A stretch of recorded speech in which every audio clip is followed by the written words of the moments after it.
Joy Siddhesh. அதைத் தொடர்ந்து கவிச்செல்வம். ஒருத்தன் சாமி கும்பிட போயிருக்கான். அதுக்கு அர்ச்சனர் வந்து கேட்கிறாரு, யார் பேருக்கு அர்ச்சனை பண்ணணும் அப்படின்னு கேட்டிருக்காரு. அது அவன் சொல்கிறான், சாமி பேருக்கே அர்ச்சனை பண்ணிடுறேன் அப்படின்னு சொல்லியிருக்கான். அதுக்கு ஏன் அந்த சாமி அந்த சாமியார் கேட்டிருக்காரு. அது அவன் சொல்கிறான், என் மனைவி தான் எப்போவுமே வீட்டுக்கு போன அர்ச்சனை பண்ணுறாரு அப்படின்னு சொன்னானா. ஒருத்தன் வேலை செஞ்சுட்டு இருக்கும் போது அவன் ஃப்ரெண்டு வந்து கேட்கிறான், டே உன்னோட மனைவியை எப்படி செல்லமாக கூப்பிடுவ அப்படின்னு கேட்டிருக்கான். அதுக்கு அவன் சொல்கிறான், டூடுல் அப்படின்னு சொல்லியிருக்கான். அதுக்கு அவன் ஏன் கேட்டுட்டு அவன் சொல்கிறான், அவள் தான் நான் எங்கே இருந்தாலும் என்னை கண்டுபிடிச்சிடுறாளே அப்படின்னு சொல்லியிருக்கான். ஒருத்தன் பிஸ்னஸ் ஆரம்பிக்கிறதுக்கு முன்னாடி கிருபானந்த சாமிகிட்ட போய் என்ன சாமி படம் வைக்கலான்னு சொல்லியிருக்கான். என்ன சாமி படம் வைக்கலாம் அப்படின்னு கேட்டிருக்கான். அது அந்த கிருபானந்த சாமி சொல்கிறாரு, நீ என்ன சாமி படம் வேணாலும் வச்சுக்கோ, ஆனால் தலைப்படுற பண்ணி மட்டும் மாட்டிக்காத அப்படின்னு சொல்கிறான். நான் நன்றி. செல்வத்தை தொடர்ந்து கோகுல் சரவணன்.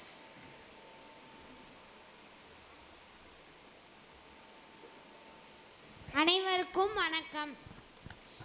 சிரித்து கொண்டே இருங்கள், வலிகள் கூட விலகிவிடும். சிரிப்பு இல்லாத வாழ்க்கை சிறகு இல்லாத பறவைக்கு சமம். பறவைக்கு அழகு சிறகு, மனிதனுக்கு அழகு சிரிப்பு.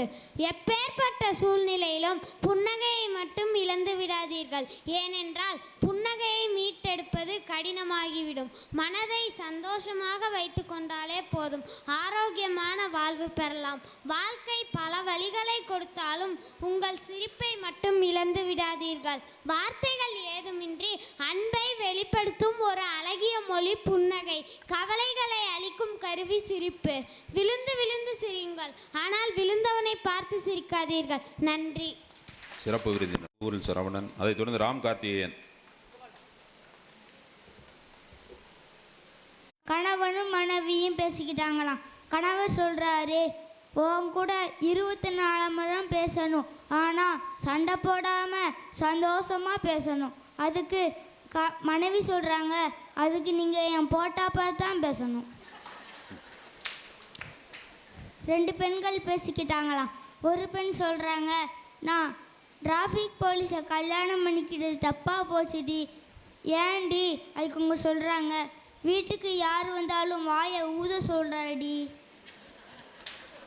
2 ஃப்ரெண்ட்ஸ் பேசிக்கிட்டாங்களாம். ஒரு ஃப்ரெண்ட் சொல்கிறாங்க, உங்கள் அப்பா எப்பட்றா விதவிதமாக முடி அலங்காரத்தோடு வராரு. அதுக்கு இன்னொரு ஃப்ரெண்ட் சொல்கிறான், அதெல்லாம் உண்மையான முடியல, விக்கு. நீதிபதியும் திருடனும் பேசிக்கிட்டாங்களாம். நீதிபதி கேட்காரு, ஏன்டா 2 வீலரில் திருடனை? அதுக்கு திருடன் சொல்கிறான், சார் 4 வீலருக்கு லைசன்ஸ் இல்லை, அதான் 2 வீலர் திருடனே. நன்றி. முன்னிலை வைக்க தொடர்ந்து நவீனா. இப்போது கதை கூற வந்துள்ளேன். ஒரு ஊரில் 2 காக்கா இருந்துச்சான். அதில் ஒரு காக்கா பணக்கார காக்கா, இன்னொரு காக்கா ஏழையான காக்கா. அப்போ அந்த பணக்கார காக்கா பெரிய வீடை கட்டிருந்துச்சான். அப்போ அந்த ஏழை காக்கா குட்டியாண்டி ஒரு மண் வீடு கட்டிருந்துச்சான். அப்போது ஒரு நாள் மழை பெஞ்சிக்கிட்டு இருக்கும்போது அந்த ஏழை காக்காவோட வீடு உடஞ்சி கீழே விழுந்துச்சான். அப்போ அந்த ஏழை காக்கா போய் அந்த பணக்கார காக்காட்ட கேட்கான், என் குட்டிகளுக்கும் எனக்கும் தங்குறதுக்கு இடந்தானே அப்படின்னு சொன்னதான். அதுக்கு அந்த காக்கா சொல்லிச்சான், அதெல்லாம் தர முடியாதே அப்படின்னு சொல்லி விரட்டி விட்டுருச்சான். அப்போ அசோகமாக போய் மரத்து மேலே உட்காந்துருந்துச்சு. அப்போ காற்றடிக்கிறதுல கீழே விழுந்து காலு கையெல்லாம் அடிபட்டுருச்சு. அப்போ டாக்டர்கிட்ட போய் மருந்து வாங்கிட்டு கிணறு பக்கத்தில் போய் ஒரு படி இருக்கும்ல, அங்கே போய் உட்காந்து சாப்பிட்டுட்டு இருந்துச்சு. அப்போ ஒரே ஒரு மாத்திரை மட்டும் கீழே விழுந்துச்சு. அதை போய் எடுத்து பார்க்கும்போது அதுக்குள்ளே எல்லாம் தங்கம் நகை எல்லாமே இருந்துச்சு. அதை வச்சு அந்த பணக்காரை விட பெரிய வீடாக கட்டிருச்சு. அதுக்கு அந்த பணக்கார கேட்குது, நீ எப்படி இந்த மாதிரி பண்ண அப்படின்னு கேட்குதான். அதுக்கு அந்த ஏலக்காக்கா எல்லாத்தையும் சொல்லுதான். அதே மாதிரி வேணுக்குனே மரத்து மேலே உட்காந்து வேணுக்குனே பொத்துன்னு கீழே விழுந்து கைகளில் அடி வாங்கிட்டு ஏதோ ஒரு மருந்தை வாங்கிட்டு வந்து வேணுக்குனே அந்த கிணத்துக்குள்ளே போட்டு உள்ளே போய் பார்த்துச்சுன்னா பூரா பாம்பு எல்லாம் கடிச்சு அது கொண்டுருச்சான். இந்த கதையிலேருந்து என்ன தெரியுது? பேராசை பெருநஷ்டம். நன்றி.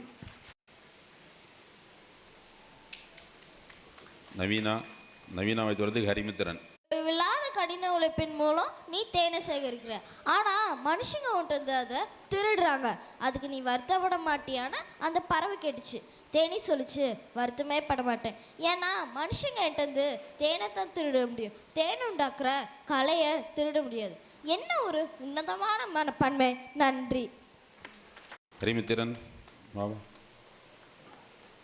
அதைத் தொடர்ந்து சத்தியரூ. பொன்மொழிகள். நான் அடிமையாக இருக்க மாட்டேன், ஆனால் எஜமானாகவும் இருக்க மாட்டேன். எதுக்கும் தயாராக இருக்க வேண்டும். ஒரு நாள் நமக்கான வாய்ப்பு வரும். ஏமாற்றுவதை காட்டிலும் தோல்வி எவ்வளோ மேல். நான் மெதுவாக நடப்ப வந்தேன், ஆனால் ஒருபோதும் பின்வாங்கவும் அல்ல. எனக்கு ஒரு மரத்தை வெட்ட 8 மணி நேரம் கொடுத்தால் அதில் 6 மணி நேரம் கோடாரிய கூர்மைப்படுத்துவேன். ஒரே நோக்கத்துடன் உழைப்பவளுக்கு தோல்விகள் கிடையாது. பேச வேண்டிய இடத்தில் பேசவில்லை என்றால் நீ நிரந்தர உண்மையாகி விடுவாய். நன்றி, வணக்கம். ஸ்வீடு. சத்தியரூபினியை தொடர்ந்து அருணா ஜோதி.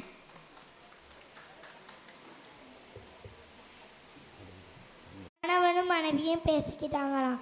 கணவன் சொல்கிறாங்க, எப்போ பாரு வீட்டில் கேஸ் இல்லை, அரிசி இல்லை, சர்க்கரை இல்லைன்னே சொல்லிட்டு இனிமேலாச்சு எல்லாமே இருக்குன்னு சொல்லி பழகு. அதுக்கு மனைவி சொல்கிறாங்க, சரிங்க, கேஸு காலியாக இருக்குது, அரிசி டப்பா காலியாக இருக்குது, சீனி டப்பா காலியாக இருக்குது. 2 பெண்கள் பேசிக்கிட்டாங்களாம். ஒரு பெண் சொல்கிறாங்க, அடுத்த வாரம் என் கணவருக்கு பிறந்த நாள், புது சட்டை எடுத்து கொடுக்கணும். அதுக்கு இன்னொரு பெண் கேட்காங்க, உன் கணவன் பேரில் அவ்வளோ பிரியமா? அதுக்கு மனைவி சொல்கிறாங்க, அதெல்லாம் ஒன்றும் இல்லடி, 2 பட்டு புடவை வாங்கினா ஒரு சட்டை ஃப்ரீன்னு ஜவுளிக்கடை விளம்பரத்தில் பார்த்தேன். 2 ஃப்ரெண்ட்ஸ் பேசிக்கிட்டாங்களாம். ஒரு ஃப்ரெண்ட் கேட்கான், எப்பட்றா அவங்க தாத்தா மட்டும் 2 கை வச்சு பல் விளக்குறாரு? அதுக்கு அவன் சொல்கிறான், ஒரு கையில் ப்ரெஷ்ஷும் இன்னொரு கையில் பல் செட்டும் வச்சு விளக்குவாருடா. 2 கணவனும் மனைவியும் பேசிக்கிட்டாங்களாம்.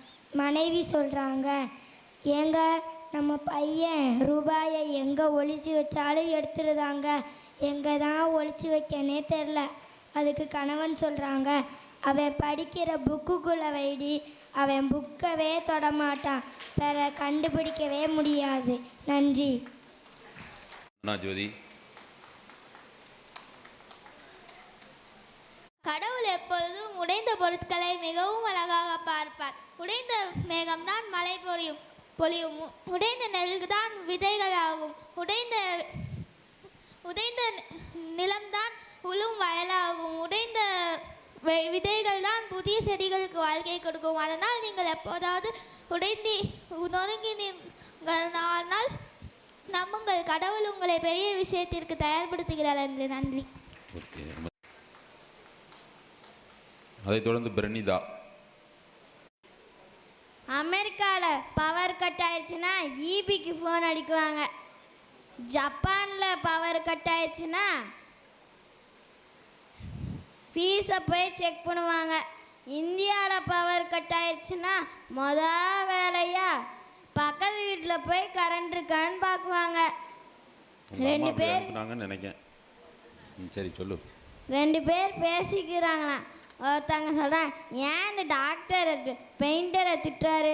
இன்னொருத்தர் சொல்கிறான், அதுவா, அந்த பெயிண்டரு பாலிகிளினிக்கு பதிலாக போலிகிளினிக்குன்னு எழுதி வச்சுருக்காரு. ஹஸ்பண்டும் ஒய்ஃபும் பேசிக்கிறாங்களாம். ஹஸ்பண்ட் சொல்கிறாங்க, இந்தாம்மா மீன் வாசமாக வச்சிரு. ஒய்ஃப் சொல்கிறாங்க, நீங்கள் இப்படி சொல்லுவீங்கன்னு நான் கம்ஃபர்ட் போட்டு கழுவி வச்சு சென்ட் அடித்து வச்சுருக்கேங்க. தேங்க்யூ. ஓகே. அதைத் தொடர்ந்து காவிய பிரஜனா. இறைவனுக்கும் மனிதனுக்கும் நடந்த சிறு உரையாடல். நான் இழந்ததையெல்லாம் திருப்பித்தா என கேட்டேன். எதையெல்லாம் இழந்தாய் என்று இறைவன் கேட்டான். பலவும் இழந்திருக்கிறேன், கணக்கில்லை என்றேன். பரவாயில்லை சொல் என்றான். கால மாற்றத்தால் இளமையை இழந்தேன், கோலம் மாறி அழகையும் இழந்தேன். வயது ஆக ஆக உடல்நலம் இழந்தேன், எதையெல்லாம் இழந்தேனோ அதையெல்லாம் திருப்பித்தா என்றேன்.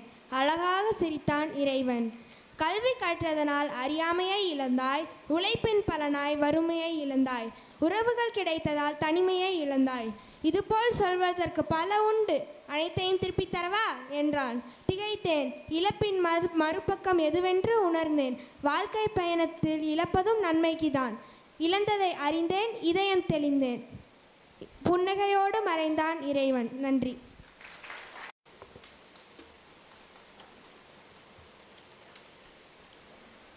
வளைந்து செல்வதுதான் வழியா என வாக்குவாதம் செய்வதில்லை எந்த ஆறும்.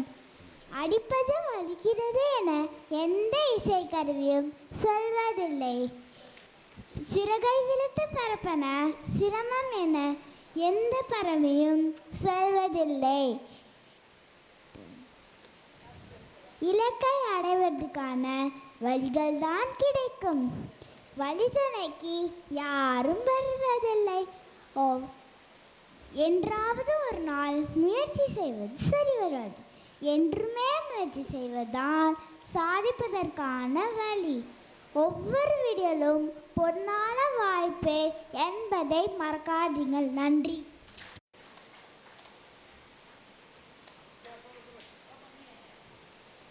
அடுத்து அனன்யா ஸ்ரீ ரெடியாக இருக்கும். எனது தலைப்பு காட்சி பிழைகள். ஆடை பிழைகள். துணியை கிழித்து விற்கும் வியாபாரி உத்தரவாதம் கொடுக்கிறார், துணி கிளியவே கிளியாது என்று. இலக்கண பிழைகள். பல பொய்களை இணைத்து உருவாக்கிய உண்மையே கவிதை. எழுத்து பிழைகள். பணம் மிக சரியாக 3 எழுத்து. அதன் மீது ஆசைப்பட்டு முதல் எழுத்து மேல் சுழித்தால் போதும் பிணம். உணவு பிழைகள். பேரோ கருணை கிழங்கு, ஆனால் கருணை இல்லாமல் துண்டு துண்டாக வெட்டுகிறார்கள். உயிர் பிழைகள். விண்ணும் மண்ணும் மிக சிறந்த நண்பர்கள். விண் உயிரை எடுத்துக்கொள்கிறது, மண் உடலை எடுத்துக்கொள்கிறது. உறவு பிழைகள். கூடர்ந்தே காட்டி கொடுக்கும் ஆள்காட்டி வீரர். கடிகார பிழைகள். நேரத்தை வீணடிக்காத என்று நிமிடத்திற்கு நிமிடம் குதித்து குதித்து காட்டும் மூட்கள். நன்றி, வணக்கம். தொடர்ந்து ஸ்ரீ தருண். நான் இன்னைக்கு விழிப்புணர்வின் சக்தி என்ற தலைப்பில் ஒரு சிறுகதை கூற வந்துள்ளேன். ஒரு அரசர் இருந்தார். அவருக்கு துறவி ஆகணும்னு ரொம்ப ஆசை. அவர் உடனே குரு கிட்ட போய், நான் துறவி ஆகணும், அதுக்கு நான் என்ன செய்யன்னு கேட்டார். நீ உன்னோட அரச வாழ்க்கையை தியாகம் பண்ணிட்டு வா, நான் அதுக்கான வழி சொல்கிறேன்னு சொன்னார். இவரும் அரச வாழ்க்கையை தியாகம் பண்ணிட்டு அந்த குரு கிட்ட போனார். அந்த குரு இருந்துட்டு, நீ இந்த வீட்டில் 2 நாள் இரு, நானே உன்னை வந்து பார்க்குறேன் அப்படின்னு சொல்கிறாரு. இவரும் யோசிச்சுட்டே போனார். என்னடா நம்ம வழி கேட்டால் இவர் வீட்டுக்குள்ள வழி சொல்கிறாரு, சரி போய் தான் பார்ப்போன்னு போகிறாரு. அங்கே ஒரு அழகிய துறவி பெண் இருந்தார். இவர் பார்த்துட்டு அதிசயப்படுறாரு. சரி நம்ம வேலைகள்லாம் பார்ப்போன்னு இவர் போய் வேலைகளை பார்த்துட்டு இருக்கும் போது, நம்ம எப்படியெல்லாம் இருந்தோம், நம்மளுக்கு கீழே எவ்வளோ பேர் வேலை பார்த்தாங்க, இன்றைக்கி நம்ம வேலை பார்க்குற மாதிரி இருக்கே அப்படின்னு யோசிச்சுட்டு இருக்கும் போது அந்த பெண் துறவி வந்து, என்ன பண்ண, துறவியானால் இந்த கஷ்டத்தெல்லாம் பட்டு தான் ஆகணும் அப்படின்னு சொல்கிறாங்க. உடனே இவளுக்கு ரொம்ப அதிர்ச்சி. என்னடா நம்ம மனசில் நினச்சது இந்த பெண் துறவி பதில் சொல்கிறாங்களே. ஓடி போய் குரு கிட்ட கேட்குறாரு. குரு கிட்ட சொன்னதெல்லாம் நடந்ததெல்லாம் சொல்லி, குருவே எனக்கு ரொம்ப பயமாக இருக்குது அப்படின்னு சொல்கிறாரு. நீ என்ன தப்பு பண்ண பயப்படுறதுக்கு, எதுக்கு பயப்படுற அப்படின்னு சொல்லும் போது, இல்லை குருவே, நான் தப்பாக நினச்சிட்டா அந்த பொண்ணை பற்றி, நான் அதனால தான் பயப்படுறேன் அப்படின்னு சொல்கிறாரு. நீ உன்னோட மனதை அடக்கிக்கோ, விழிப்புணர்வோடு இரு, நீ எந்த தப்பும் பண்ண மாட்ட அப்படின்னு சொல்கிறாரு. மறுநாள் அவர் வந்து அந்த வீட்டுக்கு போகிறாரு. அவரோட வேலைகளை செய்கிறாரு. அவர் எந்த ஒரு சிந்தனையிலையும் இல்லை. அந்த வேலைகளில் மட்டும் முழு சிந்தனையாக விழிப்புணர்வாக இருக்கிறாரு. அதுக்கப்புறம் குருவை போய் பார்க்குறாரு. குரு வந்து, என்ன இன்னைக்கு நீ ரொம்ப உற்சாகமாக இருக்கேன்னு கேட்கும் போது, நான் நேற்று இதே வேலைலாம் ஒரு நாள் ஃபுல்லாக செஞ்சேன், இன்றைக்கி நான் அரை மணி நேரத்துலேயே முடிச்சிட்டேன், என்ன காரணம் குருவே அப்படின்னு கேட்கும் போது, நீ இன்னைக்கு எந்த ஒரு சிந்தனையிலையும் இல்லை, உன்னோட வேலையில் விழிப்புணர்வாக இருந்தனால தான் இவ்வளோ சீக்கிரம் முடிச்சிட்ட. இந்த கதையிலேருந்து நம்ம என்ன தெரிஞ்சுக்கிறோன்னா, நம்ம ஒரு வேலையில் ரொம்ப விழிப்புணர்வோடு செஞ்சோன்னா அந்த வேலையை சீக்கிரமாகவும் முடிப்போம், நம்மளுக்கு நேரமும் மிச்சப்படும். நன்றி, வணக்கம். ஸ்ரீதருண். மதுமிதா அதை ரெடியாக இருக்கணும். என் பெயர் ஸ்ரீதருண். நான் 3ஆம் வகுப்பு ஆ பிரிவு படிக்கின்றேன். முட்கள் இல்லை என்றால் வழியை உணருவது எப்படி? கற்கள் இல்லை என்றால் அழகான சிற்பத்தை பெறுவது எப்படி? உடைத்தல் இல்லை என்றால் பொருட்களை உருவாக்குவது இல்லை எப்படி? தோல்வி இல்லை என்றால் வெற்றியை ரசிப்பது எப்படி? முதுமை இல்லை என்றால் இளமையை ரசிப்பது எப்படி? எல்லாத்திற்கும் ஒரு காரியம் உண்டு. நன்றி. சின்ன சின்ன விடுகளை தான் விடுத்தருவதே விலங்குகள் தான். பதில் சொல்ல ரெடியா? நான் ரெடி, நீங்கள் ரெடியா அப்படின்னு கேளு. அவன் கலட்டிய சட்டையை வேறு யாராலும் போட முடியாது. அவன் யார்? பாம்பு. இருட்டில் கண் சிமிட்டுவான், ஆனால் நட்சத்திரம் இல்லை. அவன் யார்? மின்மினி பூச்சி. போகுமிடமெல்லாம் தம்பி கோடி கிடிப்பான். அவன் யார்?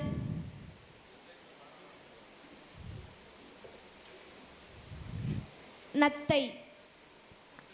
மரத்துக்கு மரம் தாவுவான், குரங்கல்ல. பட்டை போட்டிருப்பான், சாமி அல்ல.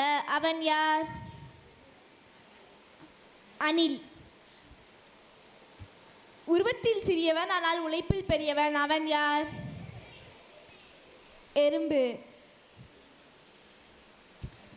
குட்டி போடுவான், ஆனால் எட்டி பறப்பான். அவன் யார்? குட்டி போடுவான், ஆனால் எட்டி பறப்பான். அவன் யார்? வவ்வால். நன்றி, வணக்கம். சஸ்மிதா, அதைத் தொடர்ந்து விஸ்வஜித் வந்திருக்கானா? நான் இன்று பேச எடுத்துக்கொண்ட தலைப்பு காலத்தே பயிர்சை. முன்னொரு காலத்தில் மலைசாமி என்ற ஏழை விவசாயி இலந்தை குட்டை என்ற கிராமத்தில் வாழ்ந்து வந்தான். அவனுக்கென்று சொந்த நிலம் ஏதும் கிடையாது. ஆனால் விவசாயம்தான் சோறு போடும் என்று ஆணித்தரமாக நம்பினான். அதனால் அதே ஊரில் வாழ்ந்து வந்த செல்வந்தன் மாதையனிடம் குத்தகைக்கு நிலம் கேட்டான். அவனும் சில பல நிபந்தனைகளோடு கொடுக்க ஒப்புக்கொண்டான். மாதையனுக்கு விவசாயியின் உழைப்பை சுரண்டுவதிலேயே குறிக்கோளாக இருந்தான். ஆனால் விவசாயியோ அறிவாளி மற்றும் நேர்மையானவன். அப்படித்தான் ஒரு முறை, மன்னருக்கு மேலே விளைபவை எனக்கு, மன்னருக்கு கீழே விளைபவை உனக்கு என்று சொன்னான். அந்த முறை நம் அறிவாளி விவசாயி நிலக்கடலை பயிரிட்டான். நிலக்கடலை மண்ணிற்கு கீழே தானே விளையும். ஆம், அந்த முறை நம் விவசாயிக்கே லாபம் கிட்டியது. மீண்டும் ஒரு முறை விவசாயியை ஏமாற்ற நினைத்த செல்வந்தன் மண்ணிற்கு மேலே விளைபவை உனக்கு, மண்ணிற்கு கீழே விளைபவை எனக்கு என்று கூறினான். அந்த முறை நம் அறிவாளி விவசாயி நெல்லை பயிரிட்டான். நெல் மண்ணிற்கு மேலே தானே விளையும். ஆம், இந்த முறையும் நம் விவசாயிக்கே லாபம் கிட்டியது. இதனால் தான் பெரியவர்கள் கூறுவார்கள், எந்த ஒரு செயலையும் செய்வதற்கு முன்பு ஏற்ற காலத்தை அறிந்து இடத்தோடு பொருந்துமாறு செய்தால் இந்த உலகமே வேண்டும் என கருதினாலும் அது கைகூடும். இதை தான் நம் திருவள்ளுவர் ஞானம் கருதினும் கைகூடும், காலம் கருதி இடத்தா செய்யின் என்று கூறியுள்ளார். வாய்ப்பளித்தமைக்கு நன்றி பாராட்டி விடைபெறுகிறேன். நன்றி, வணக்கம். ஒவ்வொரு பூக்களுமே சொல்கிறதே, வாழ்வென்றால் போராடும் போர்க்களமே. ஒவ்வொரு விடியலுமே சொல்கிறதே, இரவானால் பகலொன்று வந்திடுமே. நம்பிக்கை என்பது வேண்டும் நம் வாழ்வில், லட்சியம் நிச்சயம் வெல்லும் ஒரு நாளில். மனமே ஓ மனமே நீ மாறிவிடு, மலையோ அது பனியோ நீ மோதிவிடு. உள்ளமென்றும் எப்போதும் உடைந்து போகக்கூடாது, என்ன இந்த வாழ்க்கை என்று எண்ணம் தோன்றக்கூடாது. எந்த மனித நெஞ்சுக்குள் காயமில்லை சொல்லுங்கள், காலப்போக்கில் காயமெல்லாம் மறைந்து போகும் மாயங்கள். ஒளி தாங்கும் கற்கள் தானே மண் மீது சிலையாகும், வலி தாங்கும் உள்ளம்தானே நிலையான சுகம் காணும். யாருக்கில்லை போராட்டம், கண்ணில் என்ன நீரோட்டம். ஒரு கனவு கண்டால் அதை தினம் முயன்றால் ஒரு நாளில் நிஜமாகும். மனமே ஓ மனமே நீ மாறிவிடு. மலையோ அது பனியோ நீ மோதிவிடு. ஒவ்வொரு பூக்களுமே சொல்கிறதே, வாழ்வென்றால் போராடும் போர்க்களமே. வாழ்க்கை கவிதை வாசிப்போம், வானம் அளவு யோசிப்போம். முயற்சி என்ற ஒன்றை மட்டும் மூச்சு போலே சுவாசிப்போம். லட்ச கனவு கண்ணோடு, லட்சியங்கள் நெஞ்சோடு. உன்னை வெல்ல யாரும் இல்லை, உறுதியோடு போராடு. மனிதா உன் மனதை கீற விதை போடு. உரமாகும் அவமானம் படுதோல்வி எல்லாமே உரமாகும். தோல்வியின்றி வரலாறு, வெற்றியின்றி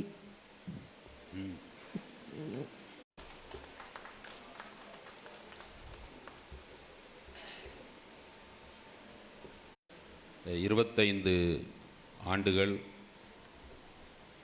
மேடையிலேயே சிறப்பு பேச்சால் எல்லாரையும் வசீகரித்த சொல்லரசி திருவண்ணாமலை எழிலரசி. பல பட்டிமன்றங்கள், பல நடுவர்களுடன் பேசிய அனுபவங்கள் எல்லாத்தையும்